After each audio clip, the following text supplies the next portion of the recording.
미친 거야? 지금 클럽에서 아리랑이 인기라고? 뉴욕 맨해튼 한복판의 클럽이었습니다. 백인, 흑인, 라틴계, 외국인들이 한국 민요를 떼창으로 따라 부르고 있었습니다. 한 음절도 틀리지 않고 BTS 공연 하나에 160개국에서 젊은이들이 몰려들었습니다.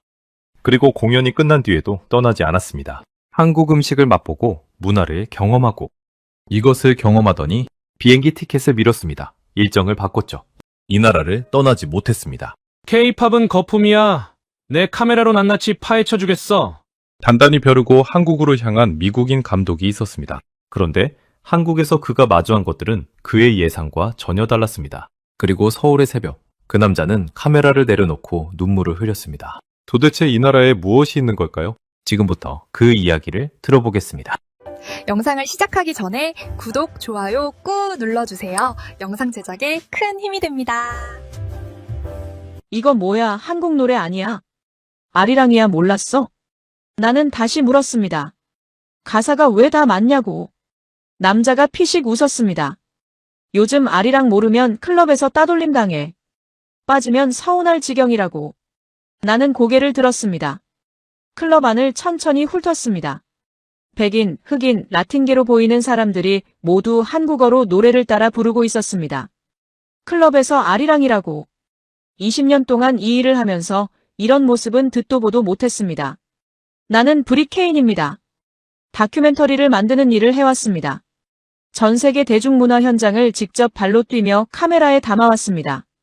어떤 문화가 진짜이고 어떤 유행이 만들어진 것인지 렌즈 너머로 읽어내는 게 내 일이었습니다. 틀린 적이 없었습니다. 단 한 번도.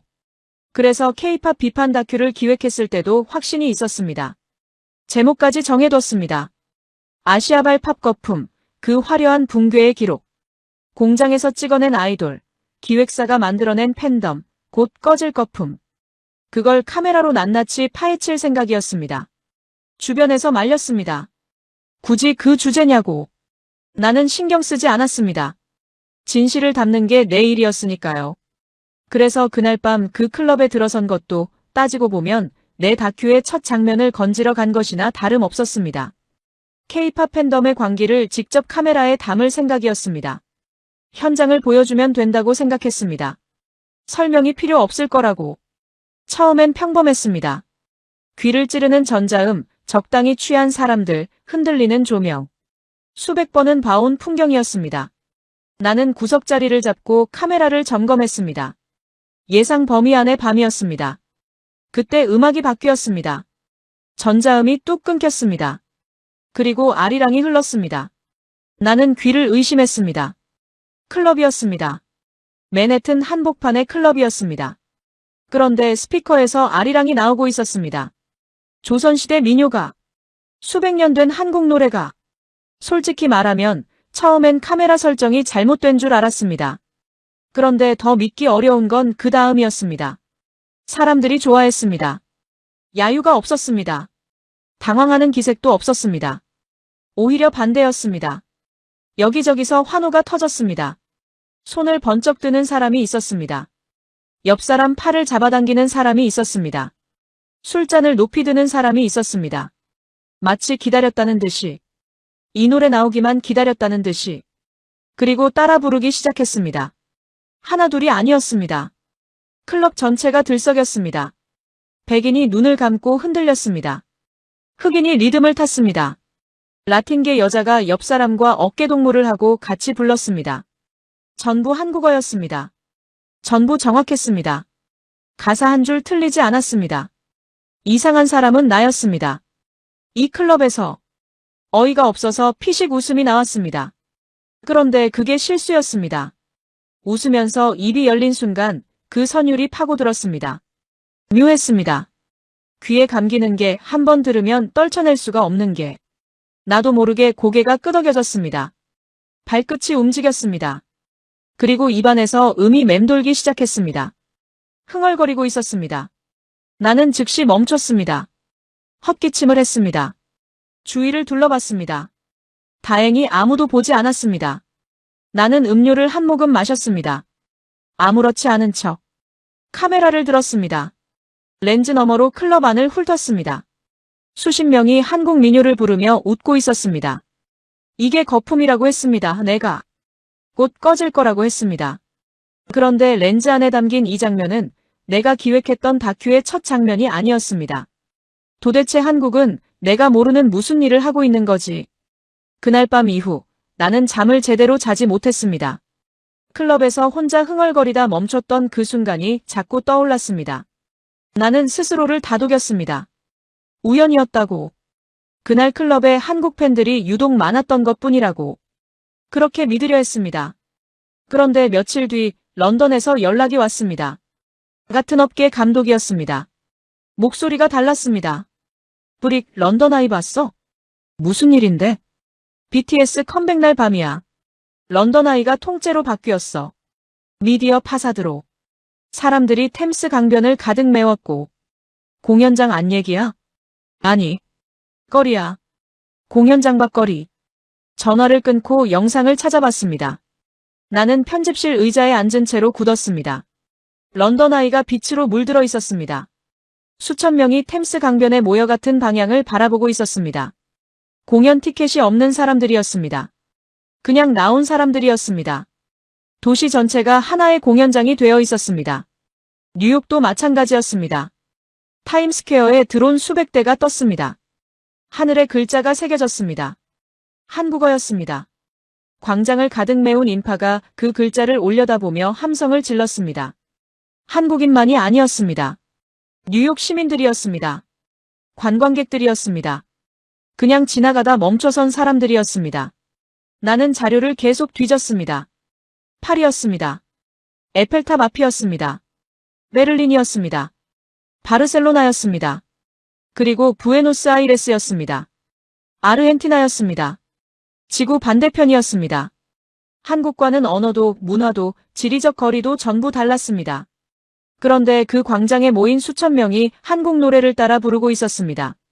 손에 든 야광봉이 같은 보라색으로 물결쳤습니다. 누가 맞춰준 것도 아니었습니다. 그냥 알아서 맞췄습니다. 이건 한 클럽의 이야기가 아니었습니다. 나는 경제 데이터를 찾기 시작했습니다. 숫자가 나를 더 혼란스럽게 만들었습니다. BTS 단 한 번의 공연이 만들어낸 경제 효과가 최소 2,650억 원이었습니다. 파급 효과까지 계산하면 1조 2천억 원에 달한다는 분석도 있었습니다. 호텔이 찼습니다. 항공편이 매진됐습니다. 식당과 상점들이 북적였습니다. 도시 하나의 경제가 단 한 팀의 음악 때문에 움직이고 있었습니다. 나는 편집실에 동료 감독을 불렀습니다. 이거 어떻게 설명할 거야? 동료가 자료를 들여다봤습니다. 한동안 말이 없었습니다. 이건 국가 이벤트 아닌가? 아이돌 팀 하나가 만들어낸 거야. 동료가 고개를 저었습니다. 이건 문화가 아니라 경제야, 브릭. 우리가 뭔가 잘못 보고 있는 거 아니야? 나는 대답하지 못했습니다. 잘못 보고 있는 게 아닐 수도 있었습니다. 그게 더 문제였습니다. 내가 거품이라고 했던 그것이 지금 도시들을 삼키고 있었습니다. 랜드마크를 바꾸고 거리를 채우고 경제를 흔들고 있었습니다. 음악 하나가. 나는 카메라를 들었습니다. 모니터에 띄워진 영상들을 렌즈로 훑었습니다. 런던 아이, 타임스퀘어, 부에노스아이레스 광장. 도시마다 같은 장면이었습니다. 같은 노래였습니다. 같은 표정이었습니다. K-팝의 붕괴를 담으려 했습니다. 그런데 렌즈 안에 담기는 건 붕괴가 아니었습니다. 도대체 한국은 어디까지 가려는 거지? 그런데 업계는 달랐습니다. 영상 편집실 모니터에 기사들이 쏟아지고 있었습니다. 서구 전문가들이 입을 모았습니다. 한 음악평론가가 방송에 나와서 말했습니다. K-팝은 철저하게 기획된 상품입니다. 아이돌은 공장에서 찍어냅니다. 진정성이 없습니다. 팬덤이 아무리 크다 해도 진정성 없는 음악은 반드시 사라집니다. 또 다른 문화 분석가가 말했습니다. 80년대 일본 팝을 기억합니까? 한때 전 세계를 흔들었습니다. 지금은 어디 있습니까? K-팝도 같은 수순입니다. 길어야 5년입니다. 나는 그 말들을 들으면서 고개를 끄덕였습니다. 당연했습니다. 내가 이 다큐를 기획한 이유가 바로 그거였습니다. 거품은 반드시 꺼집니다. 역사가 증명합니다. K-팝이라고 다를 이유가 없었습니다. 나는 기획안을 다시 펼쳤습니다. 제목을 다듬었습니다. 구성을 손봤습니다. K-팝 비판 다큐. 완성되면 꽤 주목받을 작품이었습니다. 확신이 있었습니다. 그런데 그날 밤이었습니다. 자료를 정리하다가 눈에 걸리는 게 있었습니다. 검색량 데이터였습니다. BTS 관련 수치를 보던 중이었습니다. 그런데 옆에 붙어서 함께 치솟는 검색어들이 있었습니다. 처음엔 그냥 지나쳤습니다. 그런데 계속 눈에 밟혔습니다. 세종대왕이었습니다. 나는 잠시 멈췄습니다. 세종대왕. 조선시대 왕입니다. BTS와 무슨 상관입니까? 그런데 그래프는 거짓말을 하지 않았습니다. BTS 검색이 폭발하는 시점과 세종대왕 검색이 폭발하는 시점이 정확히 겹쳤습니다. 더 파고들었습니다. 경복궁이었습니다. 한국 역사였습니다. 조선시대였습니다. 한국전쟁이었습니다. 전부 같은 시점에 같이 치솟고 있었습니다. BTS 팬들이 만들어낸 검색이었습니다. 음악을 좋아하다가 언어를 배우다가 역사를 찾기 시작한 사람들이었습니다. 나는 의자에서 일어났습니다. 유행은 표면에 머뭅니다. 그게 유행의 본질입니다. 20년 동안 카메라를 들고 전 세계 현장을 뛰어다니면서 봐온 진실이었습니다. 아티스트의 노래를 따라 부르고 굿즈를 사고 공연에 가는 것으로 끝납니다. 그 나라의 역사까지 파고드는 팬덤은 없었습니다. 단 한 번도. 그런데 이 사람들은 달랐습니다. BTS가 어린 시절을 보낸 동네를 찾아갔습니다. 멤버들이 먹던 식당을 찾아갔습니다. 걷던 골목을 걸었습니다. 그러다 자연스럽게 한국 음식을 먹었습니다. 한국어를 배웠습니다. 한국 역사를 찾기 시작했습니다. 누가 시킨 것도 아니었습니다. 아이돌의 삶 자체가 길이 됐습니다. 그 길을 따라가다 보니 한국이 있었습니다. 나는 모니터를 뚫어지게 바라봤습니다. 방금 전까지 기획안을 다듬고 있었습니다. K-팝 비판 다큐. 거품의 기록. 그런데 지금 이 데이터가 그 기획안을 정면으로 흔들고 있었습니다. 진정성이 없다고 했습니다. 전문가들이. 나도 그렇게 생각했습니다. 그런데 팬들은 지금 그 아이돌이 자라난 골목을 걸으러 한국에 가고 있었습니다. 이건 팬덤이 아니었습니다. 이건 내가 알던 유행의 패턴이 아니었습니다. 나는 기획안을 덮었습니다. 그리고 중얼거렸습니다. 직접 가봐야 했습니다. 카메라를 들고 렌즈로 직접 확인해야 했습니다. 데이터로는 한계가 있었습니다. 한국에 가야 했습니다. 서울행 비행기를 예약했습니다. 편집실을 나서려는데 동료가 물었습니다. 거품 비판 다큐 찍으러 가는 거 맞지? 나는 잠시 멈췄습니다. 아직 모르겠어. 일단 가봐야 알겠어. 멕시코, 콜롬비아, 유럽 곳곳에서 한국행 티켓을 예약하고 있었습니다. 비행기표는 매진 직전이었습니다. 광화문 공연은 무료였습니다. 그런데 좌석이 22,000석뿐이었습니다. 예매 경쟁이 극심했습니다. 대부분이 예매에 실패했습니다. 그런데도 한국행 비행기를 탔습니다. 나는 그 숫자를 보면서 이해할 수 없었습니다. 비행기 아니었습니다. 옆자리 여자가 스마트폰을 들여다보고 있었습니다. 멕시코에서 왔다고 했습니다. 나는 티켓이 있냐고 물었습니다. 여자가 고개를 저었습니다. 예매 실패했어요. 그럼 왜 가요? 여자가 웃었습니다. 그래도 한국이잖아요. 광화문에 있고 싶어서요. 나는 그 말을 소화하지 못한 채 창밖을 바라봤습니다. 좌석도 없었습니다. 공연을 제대로 볼 수 있다는 보장도 없었습니다. 그런데도 비행기를 탔습니다. 한국에 있고 싶어서. 광화문에 있고 싶어서. 주위를 둘러봤습니다. 비행기 안이 그 사람들로 가득했습니다. 스페인어로 떠드는 사람들이 있었습니다. 포르투갈어로 통화하는 사람이 있었습니다. 저마다 다른 언어였습니다. 저마다 다른 나라에서 왔습니다. 그런데 목적지는 하나였습니다. 한국이었습니다. 광화문이었습니다. 14시간이었습니다. 비행기 안에서도 그 말이 머릿속을 맴돌았습니다. 그래도 한국이잖아요. 인천공항에 내렸습니다. 카메라를 들었습니다. 공항 안을 훑었습니다. 그런데 렌즈가 건물이 아닌 사람에게 멈췄습니다. 공항 직원이었습니다. 캐리어를 끌고 멍하니 서 있는 외국인 팬에게 먼저 다가갔습니다. 영어로 말을 걸었습니다. 안 통했습니다. 직원이 잠시 멈추더니 스마트폰을 꺼냈습니다. 번역 앱이었습니다. 화면을 보여주며 웃었습니다. 외국인이 고개를 끄덕였습니다. 직원이 앞장서서 걸었습니다.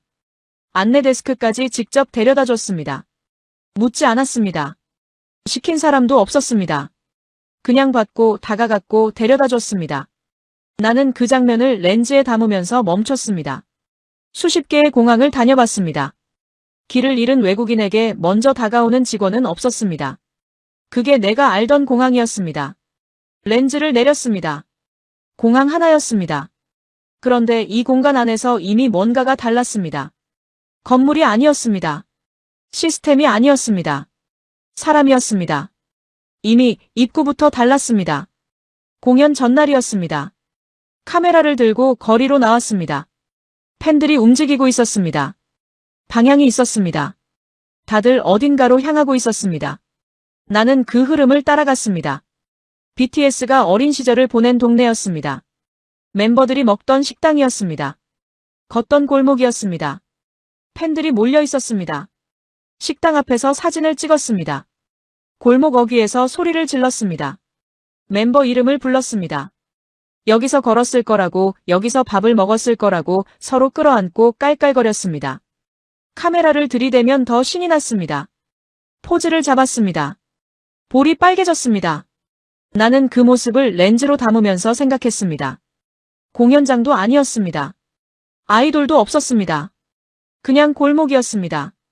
그런데 이 사람들에게는 그 골목 자체가 공연장이었습니다. 나는 골목 안으로 더 들어갔습니다. 길을 잃었습니다. 지도 앱을 열었지만 골목이 너무 좁고 복잡했습니다. 지나가던 한국인 남자에게 물었습니다. 손짓으로 대충 방향을 알려주려니 했습니다. 그런데 남자가 걷기 시작했습니다. 여기까지 같이 가주신다고요? 괜찮습니다. 저도 그쪽입니다. 나는 따라갔습니다. 5분이 걸렸습니다. 목적지에 도착했습니다. 남자가 웃으며 고개를 끄덕이고 돌아갔습니다. 감사하다고 했습니다. 남자는 별말 없이 사라졌습니다. 나는 그 뒷모습을 바라봤습니다. 20년 동안 전 세계를 다녔습니다. 길을 물으면 손가락으로 방향을 가리키는 게 전부였습니다. 말을 무시하지 않으면 다행이죠. 그런데 이 남자는 목적지까지 같이 걸었습니다. 설명으로 끝낼 수 있었습니다. 그런데 동행했습니다. 아렇지도 않다는 듯이. 당연한 일처럼. 이런 나라가 몇이나 됩니까? 낯선 외국인에게 길만 알려주는 게 아니라 직접 데려다주는 나라가. 나는 잠시 멍했습니다. 다음 장소로 이동을 위해 지하철을 탔습니다. 공연 전날이라 사람이 넘쳤습니다. 외국인 팬들이 쏟아져 들어왔습니다. 시끄러워야 마땅했습니다. 그런데 달랐습니다.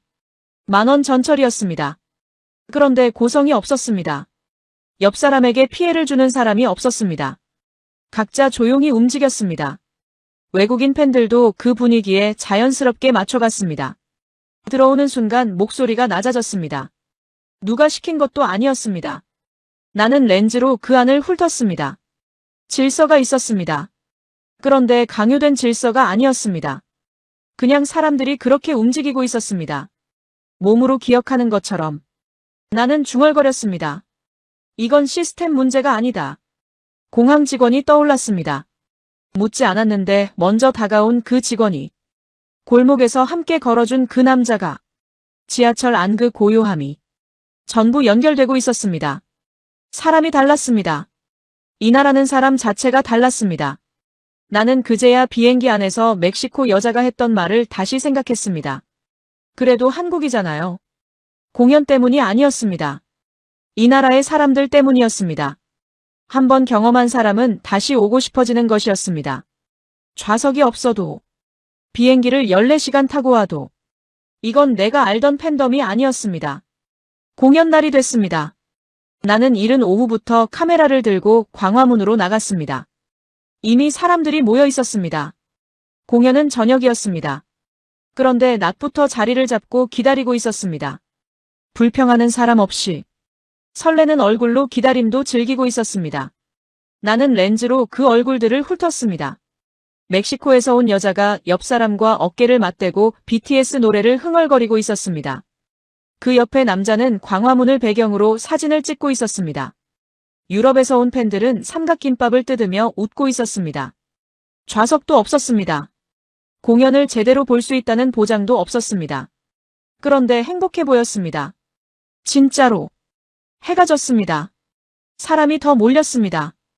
광화문 광장이 사람으로 가득 찼습니다. 그리고 공연이 시작됐습니다. 경복궁 근정문이 열렸습니다. BTS가 걸어 나왔습니다. 왕의 길이었습니다. 흙내문, 광화문, 월대.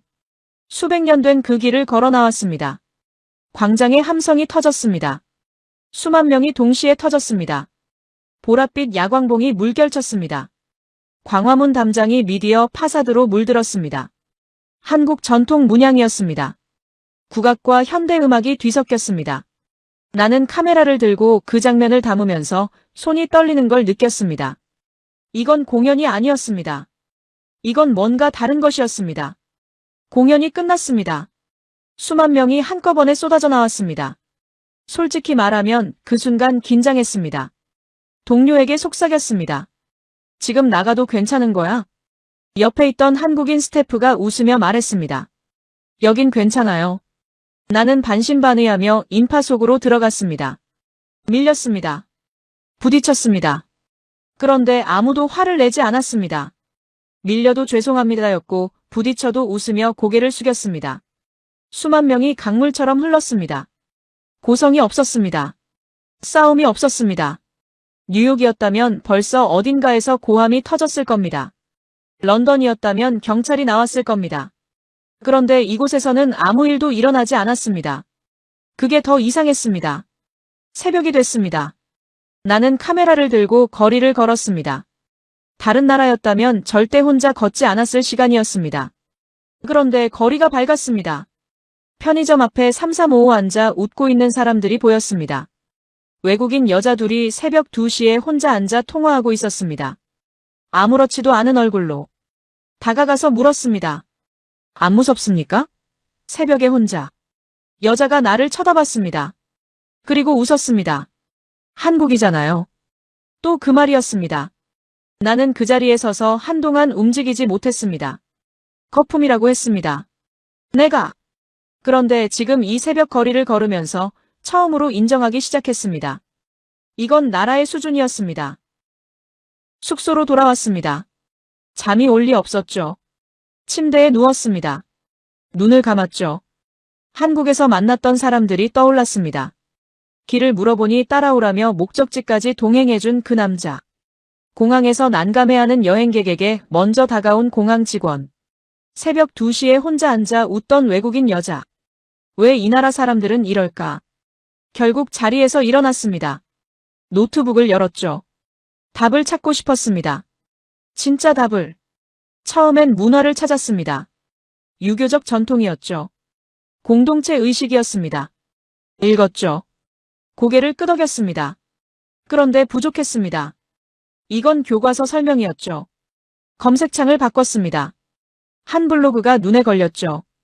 미국인이 한국어로 쓴 블로그였습니다. 제목이 내가 한국을 떠나지 못한 이유였죠. 제임스 홀로웨이. 텍사스 출신. 전직 미군 장교. 한국 12년 차. 읽기 시작했습니다. 두 번째 줄에서 손이 멈췄습니다. 길을 잃었다고 했습니다. 골목을 헤매고 있었다고 했죠. 한국인 남자가 다가왔다고 했습니다. 영어도 못했다고 했죠. 그런데 걸었다고 했습니다.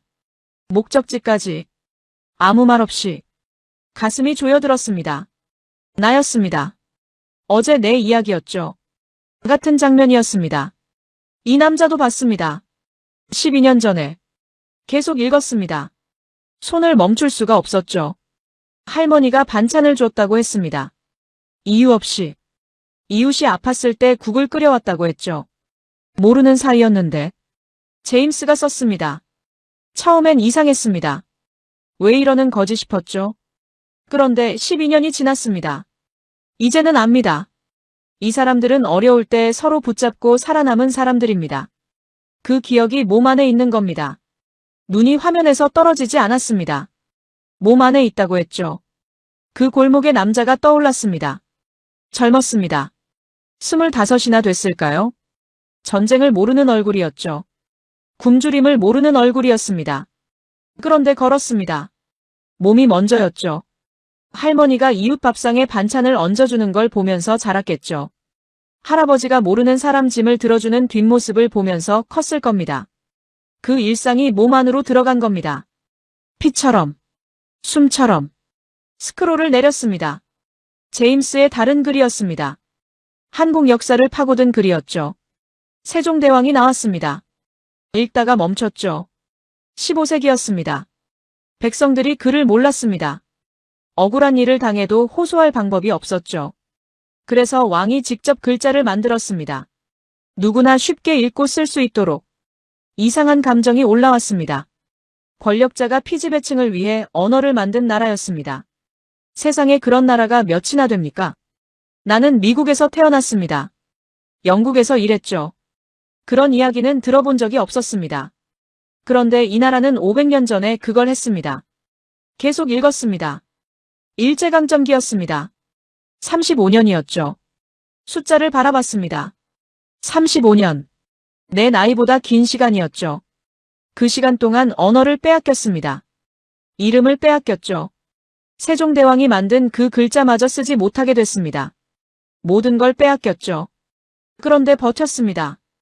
어떻게 버텼을까요? 나는 그 질문 앞에서 한동안 멈췄습니다. 답이 없었죠. 아니, 있었습니다. 이미 봤습니다. 골목에서 함께 걸어준 그 남자였죠. 공항에서 먼저 다가온 그 직원이었습니다. 밥을 나눠주던 할머니였죠. 그렇게 버텼을 겁니다. 서로를 붙잡고. 그게 이 사람들의 방식이었죠. 그때도 지금도. 스크롤을 내렸습니다. 한국 전쟁이었죠. 1950년이었습니다. 화면을 보는데 가슴이 서늘해졌습니다. 겨우 되찾은 나라였습니다. 35년을 버텨서 되찾은 나라였죠. 그런데 다시 무너졌습니다. 잿더미가 됐죠. 사진이 있었습니다. 1953년 서울이었습니다. 아무것도 없었죠. 그냥 폐허였습니다. 나는 창밖을 봤습니다. 지금의 서울이었죠. 다시 화면을 봤습니다. 1953년의 잿더미였죠.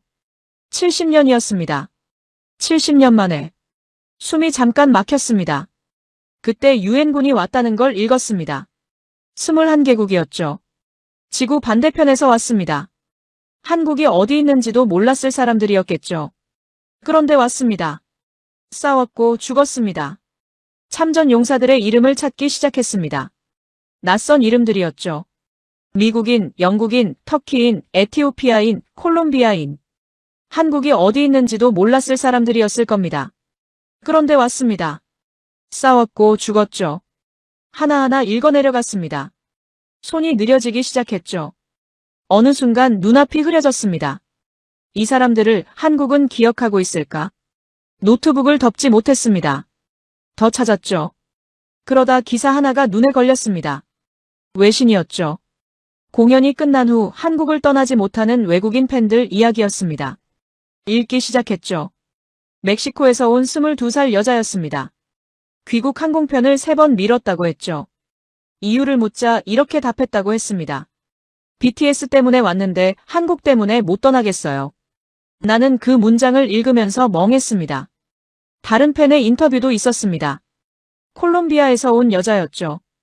원래 3일 일정이었다고 했습니다. 그런데 일주일 뒤로 비행기 티켓 날짜를 변경했다고 했죠. 도시 곳곳에 사람을 배려한 흔적이 있다고 했습니다. 한국 사람들이 좋다고 했죠. 한식이 좋다고 했습니다. 기자가 물었습니다. 뭐가 가장 좋냐고. 여자가 한참 생각하다가 답했습니다. 한 개만 고르라면 모르겠어요. 근데 여기 있으면 왠지 더 나은 사람이 될 것 같아요. 나는 화면에서 눈을 떼지 못했습니다. 이 사람들이었죠. 비행기를 14시간 타고 왔습니다. 예매에 실패했죠. 좌석도 없었습니다. 그런데 집에 돌아가지 못하고 있었죠. BTS 때문이 아니었습니다. 한국 때문이었죠. 나도 그랬습니다. 지금 나도 그랬습니다. 내일 비행기가 있었습니다. 짐을 싸야 했죠. 그런데 노트북 앞에 앉아 새벽을 넘기고 있었습니다. 떠나기 싫었습니다. 거품을 찍으러 왔던 사람이, K-팝 비판 다큐를 기획했던 사람이, 지금 서울의 새벽을 떠나기 싫었죠. 계속 뒤졌습니다. 그리고 멈췄습니다. 작은 기사였습니다. 외신이었죠. 한국식품기업이 참전용사 후원 광고를 내고 있다는 내용이었습니다. 클릭했죠. 인프레쉬였습니다. 작은 기업이었죠. 광고였습니다. 그런데 일반 광고가 아니었죠. 한국전쟁 참전용사를 찾는 광고였습니다. 도움이 필요한 참전용사가 있다면 연락하라고. 우리가 돕겠다고.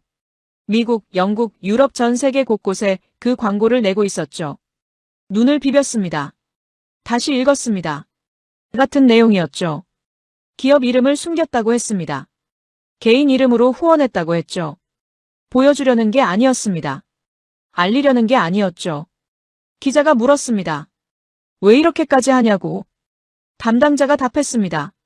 당연한 일 아닙니까? 의자에서 등이 떨어졌습니다. 천장을 바라봤죠. 더 찾았습니다. CNN이었습니다. BBC였죠. 워싱턴 포스트였습니다. 전부 같은 이야기를 하고 있었죠. 한국이라는 나라가 70년 전 자신들을 도운 사람들을 지금도 기억하고 있다고. 조용히 당연하게. 세계가 보고 있었습니다. 나만 몰랐던 거였죠. 70년이었습니다. 세상은 진작에 잊었죠. 그런데 이 작은 기업은 지금도 찾고 있었습니다. 이름도 숨기고 카메라도 없이. 그게 당연하다고 했습니다. 그 순간이었습니다. 뭔가가 딱 맞아떨어지는 느낌이었죠. 퍼즐 조각이 제자리를 찾는 것 같은. 설명할 수 없었습니다. 그냥 알았죠. 사람을 오게 만든 건 BTS였습니다. 그런데 그들을 머물게 만든 건 한국이었죠. 눈물이 났습니다. 다큐멘터리 감독으로 20년을 살았습니다. 전 세계를 다녔죠. 수백 개의 이야기를 카메라에 담았습니다. 울어본 적이 없었죠. 그런데 서울의 새벽 숙소에서 노트북 화면 앞에서 눈물이 났습니다. 거품이라고 했습니다. 내가 카메라를 들었습니다. 창밖을 렌즈에 담았죠. 서울의 새벽이 밝아오고 있었습니다. 저 거리 어딘가에 그런 사람들이 살고 있었습니다. 이름도 숨기고 카메라도 없이 당연하다는 듯 찾아가는 사람들이. 이건 거품의 기록이 아니었습니다. 처음부터 이유가 있는 나라였습니다. 나는 결국 다큐를 완성하지 못했습니다. 아니, 정확히는 완성할 수 없었죠. 거품의 기록을 찍으러 왔습니다. 그런데 거품이 없었습니다. 처음부터. 클럽에서 아리랑을 처음 들었을 때 나는 이걸 유행이라고 했죠. 틀렸습니다. 광화문 광장에서 수만 명이 함께 노래할 때 나는 이걸 거품이라고 했습니다. 틀렸죠. 그리고 서울의 새벽 숙소에서 이름도 숨긴 채 참전 용사를 찾아다니는 작은 기업의 광고를 봤을 때 나는 처음으로 인정했습니다. 내가 완전히 틀렸다고. 이 나라는 아이돌 하나로 반짝 뜬 나라가 아니었습니다. 500년 전 백성을 위해 글자를 만든 왕이 있었고 35년을 서로 붙잡고 버텨낸 사람들이 있었죠. 잿더미에서 맨손으로 일어선 사람들이 있었고 70년이 지나도 은인을 잊지 않는 사람들이 있었습니다. 그게 지금 이 나라였습니다. 사람을 오게 만든 건 BTS였습니다. 하지만 그들을 머물게 만든 건 처음부터 한국이었죠.